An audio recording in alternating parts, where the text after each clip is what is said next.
Jangwale mon bandiraɓe he tedduɓe e dow YouTube kesam hesam walla mbiyen kesa hestek fulfulde haalete hen. On calminama, on beltanama kala ɗo mbawɗon wonde. Eɗen jogui application hande biyeteɗo Opera Max.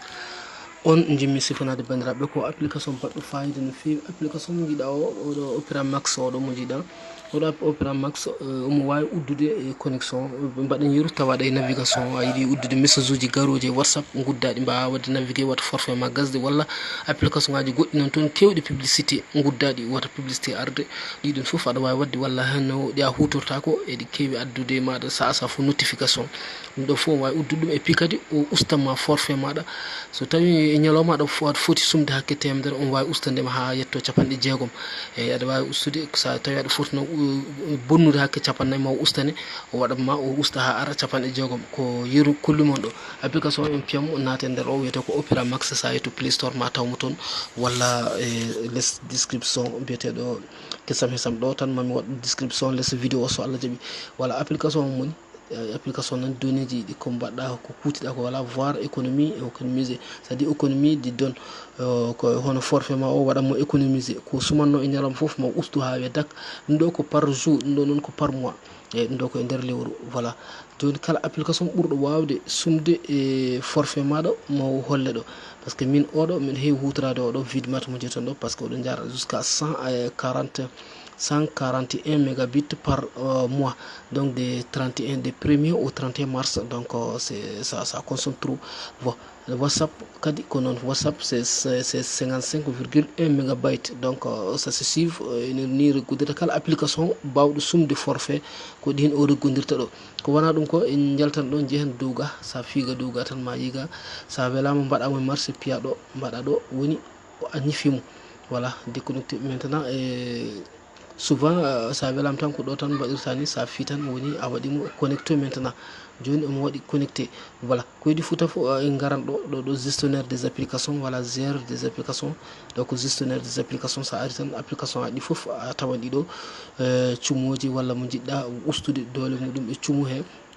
Voilà oɗo dar ɗiɗo application ngaɗi wona oɗo dar ɗo ɗum ɗo ko réseau woni ɗo. sa yiiɗi joni application oɗo mo jiiɗo mo uddi ɗo joni o sa mi yiɗamo o watta walla mi yiɗa WhatsApp marsa e réseau pis, par ce que réseau pis no wodi connexion, kadi pis no wodi connexion wifi no wodi. so mi yiɗa WhatsApp watta marsude e connexion pisam, par ce que mbiɗa jogui wifi jimmi tan ko marsa e wifi ni mbaɗa dani.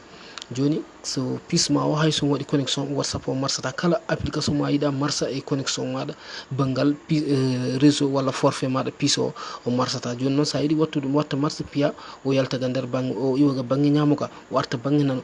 joni kala application ma yiɗa watta marsude e connexion maɗa mobile, ɗum woni accès mobile gudda kala garɗo ɗo koko udda e accès mobile he. maintenant so tawi ko wifi ni kadi mbaɗa dani, kala mo yiɗa marsa wifi e on kettinta banggue ñamo. sa fi hen tan hen tan mbaɗen yeru joni oɗo YouTube oɗo mi fiyammo o hettan banggue ñamo, sa fi tan a yi o arti banggue ñamo, kono kanko mbiɗa hutoramo e YouTube. doni voilà kala mo jiɗɗa uddude don toon e dow wifi sa ngabbe wifi o marsata. kono min ɓuranmi hutorade ɗum ko kala mo application mo gandumi kewɗo publicité ji ko on tan kewmi uddude e connexion dani, ko wayno AX explorateur miɗi yewtande on affaire makko, walla oɗo vide show oɗo hoore mum satuji ɓe mbaɗa profité mbaɗa hen publicité ji, walla ɗiɗo ɗi jiiɗon ɗi kewɗi ne mbaɗa hen publicité, kono min ɗiɗo kewɗi mi uddanɗi. no way kono uddiɗi a haɗiɗi wifi ne wodi yo, walla mi ala makko wona wifi hoore muɗum hay connexion ɗo ne wodi, téléphone ne wodi, a uddiɗi ɗi marsata. joni noon so haajuma darima hen tan aɗa wawi fiide tan o hetta banggue nano, so ɗi ketti banggue nano ɗum woni ɗi mbatta marsude.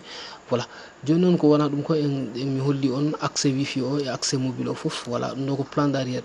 application ngaji goɗɗi nan toon aɗa wawi hutorade hay sa yalti nder majje eɗi mbaɗa consommé, eɗi bonna forfait maɗa. kala mo yiɗa watta bonnude forfait maɗa, par exemple oɗo internet so fiiɗo voilà o ari ɗo joni o watta plan arrière. voilà ɗum ɗo ko arrière plan, c'est à dire komo waɗa omo haysomi yalti application no continue jouide. donc ɗum woni ko kaɗmi. mais oɗo application mbiɗa huuto ko wayno vidmat joni o eɗen keewi jouide e son ji vidmat walla ko nande hono muɗum. ɗi ɗon fof kala mo a yiɗa tan watta gollude caggal o plan watta gollude plan d'arrière sa fiimo tan o ara ɗo hetto banggue ñamuga kala kettuɗo banggue ñamo ganda on koko itta e golle tafo kono so hajuma aroyi hen aɗa wawi arde mbaɗa désactivé o hettoto nden noon bandiraɓe ɗum ɗo ene jeeya e application baɗɗo fayida no fewi kadi aɗa wawi wadde hen mode vie privé ɗum ɗon foof ko wayno ɗum ɗo foof aɗa wawi wadde hen tiwa kadi yomo holla wala vie privé ɗum ɗo foof kadi omo waɗa consommé mi haalamma mo ustanma consommation de donne ɗum woni e privé makko kadi omo waɗa contrôle no fewi kala nde risque ari hen omo waɗma averti voilà ko wona ɗum ko ɗe toujours ɗo tan sa ari ɗo tan walla gara e paramètre hen mbaɗira hono no jiɗirɗa ni mbaɗa hen sagoji ma moyen ne woodi plus ne woodi voilà panneau de contrôle des donnes ɗum ɗon min waɗimo dow ga sa waɗini tan on dara dow to dow ga panneau de donne toon sa waɗirini tan guel yahat sa waɗi activé tan woni guel wonnata hen ɗum o woni réglage e nder paramètre voilà ko wona ɗum ko bandiraɓe mbiɗa andi tan awɗo application ma o wawne nafoyde no fewi nden noon kala e moɗon garɗo hen tan ko famani hen foof ene wawi windude ɗon ɗo less commentaire ɗo ma en pammin jomum ha faama ganden tan application ngaji ɗiɗo ko application ngaji koɗi jaltuɗi joni sa tawi a rokki hebdemo e dow play store tan aɗa wawi kadi arde daramo ga less description ɗo ɗum ala jaaha to dow google hoore mum sa windi tan mbaɗa opéra max apk sa waɗi noon tan application ara mbaɗamo téléchargé hono oɗo ne woodi noon ko bleu couleur bleu wona oɗo couleur bleu o ko oɗo couleur rouge o boɗejo oɗo coyi ko oɗo woni tigui mbaɗowo golle ɗeɗon nden noon bandiraɓe tedduɓe on calminama on beltanama ha caggal joni so gueɗe ñaawi